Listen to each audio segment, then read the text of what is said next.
morning and welcome back. Good morning. Brad Perry is joining us this morning. Brad, you are at Alpha Project. They're doing a great thing to keep the homeless warm. Actually, we have moved from the...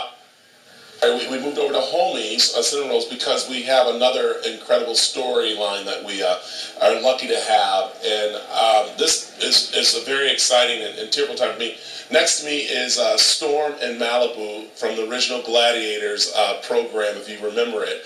But it's also a sad story about a gladiator falling from grace that we're going to be talking with, and that is Debbie here, what his real name is. And you were homeless, and actually still partly homeless here in San Diego because you got out of a domestic relationship back east and traveled out this way, but you've been homeless for 2.5 years here on the streets. Yes, yeah. Basically, I've been in programs, that have helped me or trying to help me in my situation, but for the most part, my son and I haven't had a place to live since we've been out here for 2.5 years.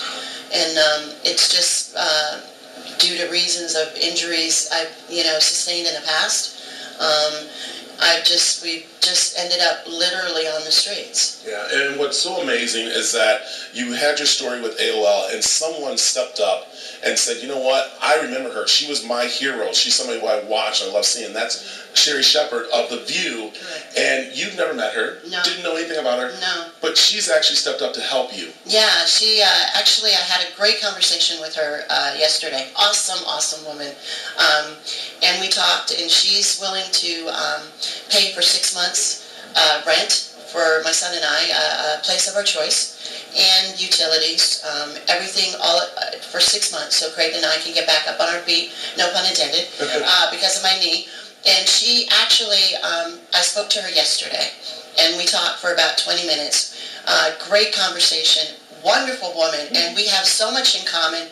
Actually, I found out that I could see my son through in vitro fertilization, and so didn't she. Yeah. So that's why she really took to the story, and she talked to me, and we both basically were crying. I love it. We're going to talk more about that coming at the 8 o'clock hour. We're also going to talk about why Malibu's here, because it is a family, and we're going to talk about how he's stepping up and everyone's coming together to help this out and making sure. So we have more Good Morning San Diego coming up after this, and we're going to tell you more about the story, so stick around.